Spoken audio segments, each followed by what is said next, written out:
урматтуу мугалимдер, ата-энелер мектеби келечектин эртеңи демекчи. Бүгүнкү форумубузга ошол Гапыр Омаркулович өзү конок болуп келип, сиздер менен ой пикир алышып, өзүнүн ыкмаларын үйрөтүп кетүү үчүн келип отурат. Окуучулардын билим тарбия сапатын жакшыртуу үчүн мектептин мугалим класс жетекчинин ишмердүүлүгү аздык кылат экен. Ошондуктан ата-энелердин педагогикалык маданиятын көтөрүү бул өтө маанилүү иш.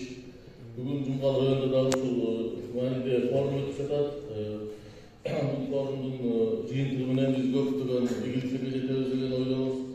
Мамлекеттин эртеңи үчүн, келечек мундун татыктуу тарбия билим алуу үчүн үй-бүлөдөгү балдарды мектепке даярдоо, акыл эс, адеп акылак тарбиясы жөнүндөгү алгачкы педагогикалык маалымат берүү, анын натыйжалуулугун арттыруу жана ата-энелердин балдарына болгон жоопкерчилигин тереңдетүүнү көздөгөн форум болот деген ойдобуз. Ата-энелер мектебинин мааниси абдан жогору отурат. Азыр мугалимдер балдарды ата-энелердин ордунда тарбиялап жатат. Эки тарап бири менен кыргыз иш алып барганда көптөгөн жетишкендик ийгиликтерге жетишебиз. Билимдүүлгө дүйнө жарык демекчи бул форум ата-энелерге келечек кыздарыбыздын билим тарбия алуусуна жакшыртуу үчүн чоң өбөлгү болот. Ата-энелер өз ой пикирлерин ортого салуу менен баланын ар тараптуу өнүктүрүүдө, таланттарын жөндөмдүүлөрүн ачууда мектеп менен бирге иш алып барылса өтө ийгиликтүү, жакшы өзгөрүштөр болот. Жардамына аябай келген Жумгал райондук мамлекеттик администрациясынын башчысы Жамшык Кадыровичке, акимдин орун басары Фатима Арманбековнага жана жолдун алыстыгына карабай билим берүүнүн сапатын арттыруу дегенде ичкен ашын жерге койгон белгилүү педагог, ата-энелер мектебинин негизделүүчүсү, Кыргыз Республикасынын эмгек сиңирген мугалими Мадалинов Гапыр агайга агайдын Жумгал жергесине келишине салым кошуп, билим берүүнү ар дайым колдоого алып келген Мырзакулов Тынчтыкбек агабызга ата-энелер мектебинин республикалык аймагында жайыр кылышына салым кошуп жаткан Гапыр агайдын шакирттерине Жумгал элинин жалпы педагогдордун атынан терең ыраазычылык билдирем.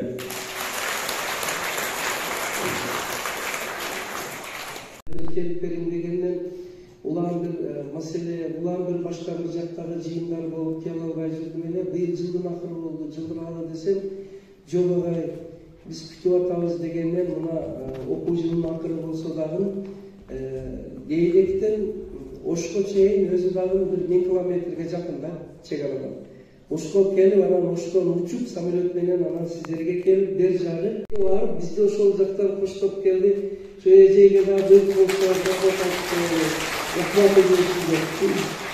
ушундай акимдин орун басарлары болуп, ошолор эмне кылып атат булар? Ушу бизге ушу Гапыр агай сиздин анча-мынча жупуну болсо дагы оюңуз, идеяңыз элибизге жетсин, сизди көрүп баарлашалы деген ойдо изденип кайра чакырып алып келип атат. Бул өзү дагы мына ушул акимияттын мүмкүн ушу бир камкордугу болсо керек, элибизге бир ушундай бир жаңы идея, жаңылыктар келсе. Биз көпүрө курса, жол курса, аны көзгө көрүнгөн иштейбиз да. Анан дагы бир элге кызмат кылуунун дагы бир жолу бар. Бул интеллектуалдык, руханий инвестиция деген бар да. Интеллектуалдык, руханий инвестиция. Мына бул сыяктуу акындарды, жазуучуларды, аалымдарды, мугалимдерге ошону алып келип, бул өзү деле көпүрө курган менен, жол курган менен барабар болгондо дагы мүмкүн андан дагы жогору турат. Анткени ошондой идеялар келген райондо, аймакта ошо көпүрөнү, жолду өздөрү кура турган кадрлар өсүп чыгат. Ал идеядан, баарлашуудан таасир алгандар. Ошондо мына сиз Фатима Арманбековна, анан мына Жамшык Кадырбекович, сиздерде аким кеч түндө жаңы жаап атканга карабастан бизди өзү Екатеринбургтан келиптир. Ал жакта деле эмне иш кылды эле, ушул районго бирдеке тартайык, бир жаңылыкты алып келели деп ошол жака изденип барган болуш керек дейм. Ошонун алыс сапардан келгенине карабастан бизди күтүп алып түнкү саат 12-1 чейин жайланыштырып, анан кетти.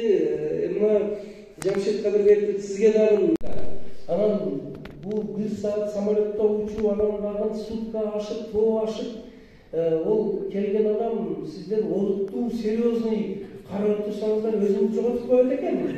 Ошого мындай мени кичине поддержка кылып туруңуздар. Өзү барып Беренмен Башкенге барып сүйлөшүп да оңой эмес. Анын ичинен дагы Улуутоонун урпактары сиздерге ошого сиздерден сураныч. Бир аз жымыйып, жакшы маңай менен отуралы, урматтуулар. Рахмат сиздерге. Мен дайым барган жерде айтам, мен бир чоң кызматтаган адам эмесмин. Ал эмес чоң, анан өтө ийгиликти жараткан адам эмесмин. Мен ортодон төмөнкү мугалиммин. Внимание. Ушинтип айтып үйрөнөлү урматтуу мугалимдер.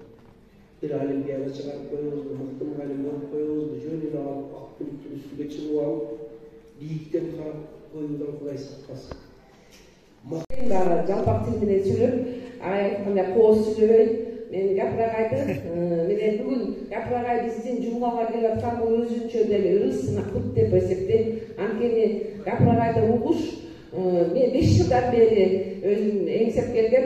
Анткени 5-6 жыл мурун чындап мектепте мугалим болуп жүргөндө өзүмдүн окуучу бакасына Самара экөөбүз республикалык олимпиадага катышып калдык. Олимпиадага катышып калып күчтүү окуучубуз 4-чү орунду алдык, бирок биз биктире алалы деген бар үмүт бар болчу. Анан барып туруп эле ошол жерден 1-чи орунду, 3-чү орунду, 2-чи орунду деп бүт айтып атат. Айтып атса эле улам эле крайына алып кетет, улам эле крайына алып кетет. Анан мен барып ошо кыз менен тааныштым, орус тилден алган кыз менен тааныштым. Кыргыз мектебинен карата орус тилден биринчи алган кыз бар экен.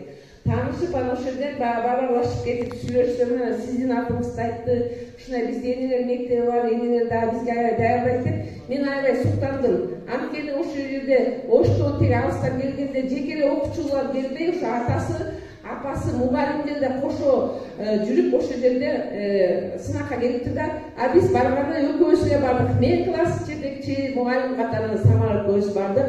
Анан ошол жерде эле Гапыр агай менен таанышып, аябай өзүм элестетип койгом, ушу биздин мектептерге, биздин жумгага келип дагы өзүнүн пикирин, сунуштарын, оюн айтып кеткенге деп. Анан ушул Кудайдын өзүнүн буйруган күнү болот экен. Анан бүгүнкү күн сиз келип атасыз, чоң рахмат. Анан чынында айтканда кыргыздар бар экен, билбегенди билгизген, мээге акыл киргизген, аң сезимге жылуу сезим киргизген бул биздин Гапыр агай. Сизге чоң рахмат, бар болуңуз. Биз дагы жумгал эми сизди ошо бүгүнкү күнү кабыл алып, аябай сизди көргөнүбүздө аябай кубанычтабыз. Туурабы? Гапыр агай үчүн дагы кол чапкылабыз. Анан эми биздегине мындай башкача форматта өтө элекпиз, бирок агай айткан формат туура болду го деп эсептейм. Анан бүгүнкү биздин ошо Кызыл Туу айрымдагы Сулайманов атында орто мектептин кармышакова Бактыгүлгө бедели. Анткени өзү 3-4 жылдан бери Шенелер мектебинде чыгармачылык жемиштүү иш алып барып келатат дейм. Сизге сөз.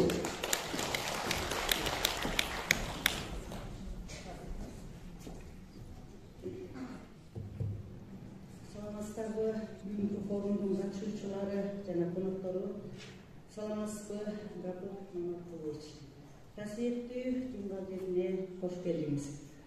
Ушул жумгал жерине өзүңүз да биринчи жолу келип жаткан экенсиз. Ошондуктан мен жумгал жеринде бир 4 саат отуруп койсом ашыкча болот деп турам. Ырасын айтсам, ыр тамган, ырысты дейбиз, ол тамган. Ыйманды чыгып балдары ыр. Акимиятта чоң жыйын болду. Азыр эми сиздерге келдик. Бүгүн мына Байзак айында Байзак айында сиздердин менен жолугушуу ата-энелер менен арасында мугалимдер болсо керек. Эмне маселе дегенде бир жагдан алып караганда азыр адамдар эмнеге бизнес планга чогулат, стартапка чогулат, мотивациялык лекцияларга чогулат, тез байып кетүүнүн формуласы.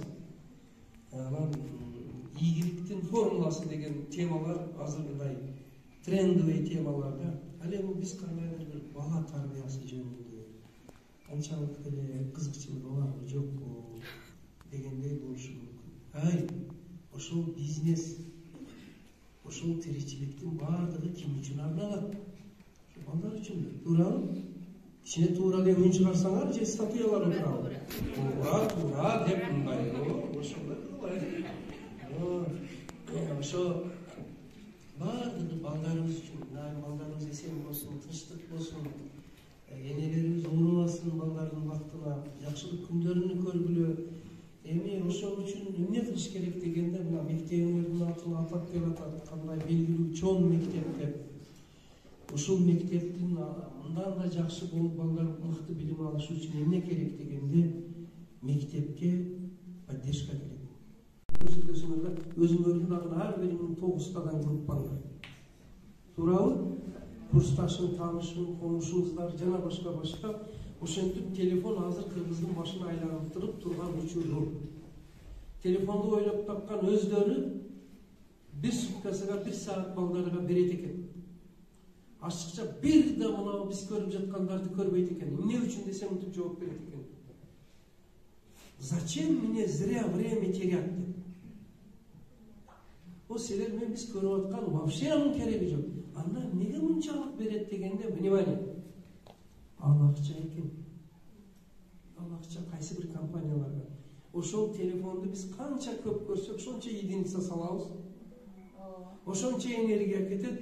Биз кимдир бирөөнүн бизнесини жандандырып, өзүбүздү алсыздандырып, убактыбыздын баарын кетирип атат экенбиз. Ошол үчүн цивилизациялуу мамлекеттер муну чектеп, үй бүлөдө дагы, мектепте дагы коюпту. Биз ошону кылбасак болбойт.